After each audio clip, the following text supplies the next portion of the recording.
A paz do Senhor, amados. Hoje é dia 18 de julho, eu me chamo Ana Paula, para quem não me conhece. Vamos gravar hoje uma mensagem sobre o arrebatamento e eu começo diretamente entrando no assunto para não perder tempo, porque eu estou com muito pouco tempo aqui dentro da minha restrição de gravação de áudio.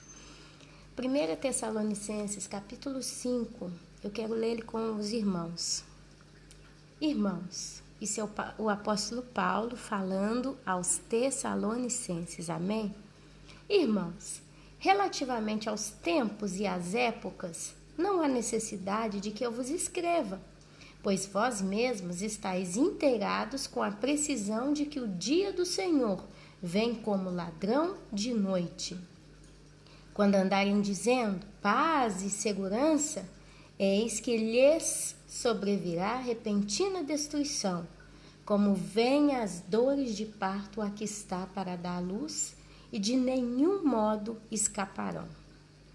Aqui ele deixa duas situações. Primeiro, o apóstolo Paulo está alertando aos irmãos, inteirando-os com a precisão de que o dia do Senhor vem como um ladrão. Se vem como um ladrão, significa que temos que vigiar. E aqui ele fala também sobre a repentina destruição. E no finalzinho ele dá uma comparação geral a toda a situação. Ele diz: como vêm as dores de parto, aqui está para dar à luz, e de nenhum modo escaparão. A justiça vem. Pode parecer que está demorando, mas vem. Aí eu peço aos irmãos que vão lá comigo em Apocalipse, capítulo 12, a mulher e o dragão. Viu-se grande sinal no céu, a saber, uma mulher vestida de sol, com a lua debaixo dos pés e uma coroa de 12 estrelas na cabeça, que achando-se grávida, grita com as dores do parto, sofrendo tormentos para dar à luz. Viu-se também um outro sinal no céu, e eis um dragão, grande e vermelho, com 7 cabeças e 10 chifres. Está falando de 10 reinos. E nas cabeças 7 diademas, também reinos, governos, poderes. A sua cauda arrastava a terça parte das estrelas do céu, as quais lançou para a terra. E o dragão se deteve em frente à mulher que estava para dar à luz. E o dragão se deteve em frente da mulher que estava para dar à luz, a fim de lhe devorar o filho quando nascesse. Porém, nasceu-lhe o filho, pois um filho varão, que há de reger todas as nações com cetro de ferro. E o seu filho foi arrebatado para Deus até o seu trono. A mulher, porém, fugiu para o deserto, onde lhe havia Deus preparado lugar para que nele a sustentasse durante 1260 dias, equivalentes a 3 anos e meio. Essa mulher no livro do Apocalipse simboliza quem? A igreja. Ela era vestida de sol, com uma lua debaixo dos pés e com uma coroa de 12 estrelas. Quantos são os apóstolos? 12. Amém? E ela se achava como grávida. E como diz aqui no livro de Tessalonicenses, paz e segurança lhe sobrevirá repentina destruição. Como vêm as dores de parto, aqui está para dar à luz, e de nenhum modo escaparão. Olha só. Essa mulher, ela vai dar à luz a um filho varão. Vamos entender quem é esse filho varão. Eu quero ir lá com os irmãos no livro de Isaías. Isaías, capítulo 66, do versículo 7 em diante. Ok? 66 de Isaías, 7 em diante. Antes que estivesse de parto, deu à luz. Antes que lhe viessem as dores, nasceu-lhe sempre o quê? Um menino. Quem jamais ouviu tal coisa? Quem viu coisa semelhante? Pode acaso nascer uma terra num só dia? Ou nasce uma nação de uma só vez? Pois Sião, antes que lhe viessem as dores, deu à luz seus filhos. Acaso eu farei abrir a madre e não a farei nascer, diz o Senhor? Acaso eu que faço nascer fecharei a madre? Diz o Senhor. Olha só, a palavra Sião, né? Sião, Sião, Sião, lá no livro de Apocalipse, e se eu não me engano também no livro de Isaías, ele representa a junção da igreja, dos santos e do povo de Israel, que vai entrar para a eternidade. Quer dizer, o Senhor ele vai fazer um povo só, um só povo, e em cima disso ele o chamará de Sião. Amém? Nós já estudamos isso em alguns outros estudos, né, de um modo mais profundo. Aqui a gente precisa literalmente de, no mínimo, 1 hora para falar sobre esse assunto, mas a gente está procurando falar do modo mais resumido possível para a gente conseguir passar a ideia. Olha só, no Isaías capítulo 35, se você olhar lá no versículo 1 em diante, vai falar da glória, a felicidade na Sião futura. Mas eu vou pegar só um pedacinho aqui, só para os irmãos entenderem aqui como é que vai ser lindo, né? Ó, a vingança vem, a retribuição de Deus, ele vem e vos salvará. Então se abrirão os olhos dos cegos e se desimpedirão os ouvidos dos surdos. Os coxos saltarão como servos e a língua dos mudos cantará. Pois águas arrebentarão no deserto e ribeiros no ermo. A areia embraseada se transformará em lagos e a terra sedenta em mananciais de águas. Onde outrora viviam chacais, crescerá a erva com canas e juncos, e ali haverá bom caminho, caminho que se chamará o caminho santo. O imundo não passará por ele. Referência a Apocalipse 21, 27. Pois será somente para o seu povo. Quem quer que por ele caminhe não errará, nem mesmo louco. Ali não haverá leão, animal feroz não passará por ele, nem se achará nele,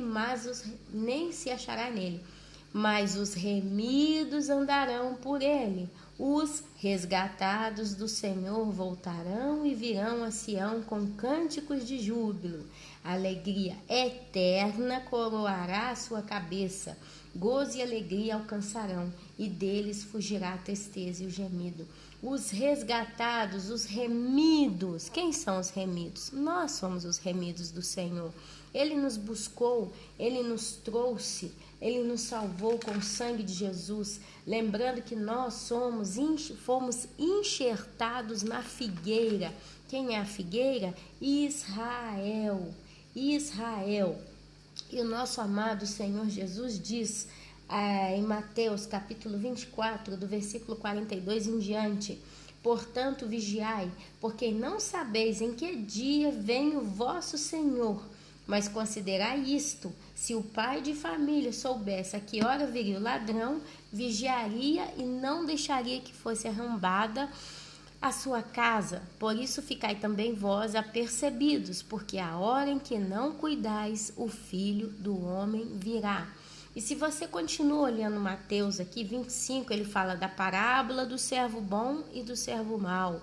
Depois ele fala de quem? Das 10 virgens. Depois ele fala de quem? Da parábola dos talentos. E depois ele vai lá para o grande julgamento. Olha só, meus amados, por que eu falei isso aqui hoje com os irmãos? Porque tem gente que não acredita, apesar que eu gostaria de destrinchar mais esses assuntos. Infelizmente eu não posso, mas eu dei as referências. Porque tem gente que acha que vai ser arrebatado na metade da grande tribulação. Tem gente que acredita que vai ficar a tribulação inteira nessa terra. Mas o Senhor não nos mandaria vigiar se não fosse importante. Ninguém vigia por nada. Geralmente a gente vigia porque alguma coisa pode acontecer repentinamente. Pode ser que venhamos a ser pegos de surpresa. Mas se a gente vigia, a gente está preparado, a gente está apercebido, a gente está sempre com os olhos abertos. Ninguém ia mandar você vigiar por acaso. Se você sabe que você está ao seguro, né? Você está em segurança, está tudo bem, está tudo perfeito, você não vigia. Tá tudo bem, não vai acontecer nada de mal, tenho garantia total e eterna de que não vai me acontecer nada. Mas se o nosso Deus, o Pai Todo-Poderoso, Jesus Cristo, o Espírito Santo tem trago no coração da igreja essa certeza da necessidade da vigilância, é porque tem alguma coisa por detrás disso tudo. Então, meus amados, a gente está vendo os sinais, está todos evidentes. Eu não estou aqui para voltar nos sinais hoje, porque senão começa a embrulhar muito o assunto do áudio. Mas o Senhor Jesus, Yeshua HaMashiach, seu nome em hebraico, ele está voltando. Ele vai voltar nos ares para encontrar-se com seu povo, com a sua noiva. Primeiro aqueles que dormiram em Cristo ou morreram, se você quer entender de modo mais direto, eles vão ressuscitar e se encontrarão com ele nos ares. Depois nós, os que estamos vivos, nós vamos encontrar com esse povo que morreu e depois nós vamos ter com o nosso Salvador e estaremos com ele para sempre. Por que ele iria buscar um povo se ele vai deixar esse povo aqui no final?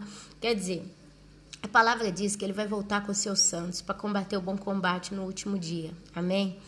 Se ele vai voltar com seus santos, uma multidão montada em cavalos brancos, que está lá no livro de Apocalipse, e vários livros proféticos falam sobre isso. Acho que um deles é Zacarias, né?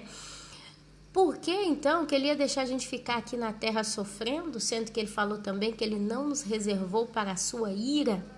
Por que tantos exemplos de livramento, como o caso de Sodoma e Gomorra, quando ele retira Ló e a sua família lá de dentro antes de mandar fogo? Eu acho que nem fogo, foi plasma mesmo, porque aquilo que ele mandou foi tão quente que derreteu a cidade inteira. Ou então, na época de Noé, por que ele colocou Noé dentro da arca? Tem gente que fala, mas a arca não saiu do mundo, a arca ficou no meio do dilúvio. Amados, o propósito do Altíssimo não era arrebatar Noé e sua família para o céu e depois trazer eles de volta para a terra, mas era levar eles para dentro da arca. E a arca, ela também representa um novo espaço de vida, porque ali dentro tinha todos os animais. Ela ficou ali, e ela ficou aonde? Nas águas. A arca do Senhor, ela ficou nas águas. As águas trouxeram um dilúvio. O que traz o dilúvio na terra? Quem vai trazer o juízo? É Deus. Mas a igreja vai estar com quem? Ela vai estar no Espírito Santo de Deus. Ele também é conhecido como águas, né? Tem referências, né, das águas vivas. A água viva, para ela entrar em nós, ela tem que vir através do Espírito Santo, porque é ele que opera na igreja. Então a arca ficou em águas, águas de ira, águas da justiça, águas de punição, águas de limpeza daquela terra tão impura. Mas a arca ficou o quê? Ela ficou ali, né, galejando nas águas. Nós estaremos galejando nas águas da graça do Senhor no arrebatamento. Ele vai nos conservar. Você vê exemplos do arrebatamento também como celeiro. Quer dizer, ele vai nos levar para o celeiro dele. Amados, eu creio de todo o meu coração que o Senhor não vai permitir que a igreja passe pela ira. Mas o dragão vai se parar diante da mulher que estava para dar à luz.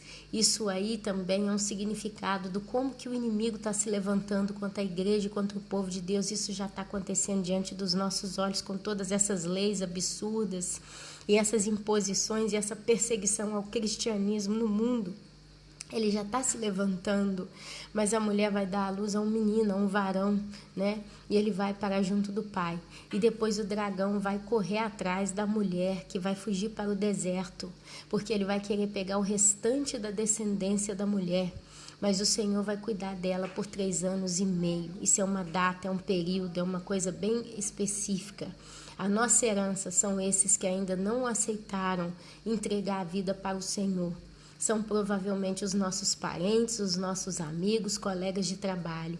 É por isso, meus amados, que nós, através da nossa vida, temos que ser um testemunho vivo da justiça, da bondade e da existência de Deus. Nós temos que ser a Bíblia viva diante dos olhos dos nossos parentes. Obedecendo a palavra de Deus, cumprindo os mandamentos de Deus, nós damos testemunha da palavra de Deus. E essas pessoas, elas batem o olho na nossa vida e nos pegam como referência. Nós precisamos glorificar a Deus com a nossa vida, porque esse povo que não vai subir no arrebatamento, mas já está vendo como você está se comportando, provavelmente vai fazer parte da sua herança. Amém? Que o Senhor Jesus Cristo e Yeshua HaMashiach possa abençoar cada um de nós com sabedoria, entendimento, discernimento, mentalidade madura, lendo a palavra do Senhor para realmente viver a palavra dele nas nossas vidas. Amém, amém e amém.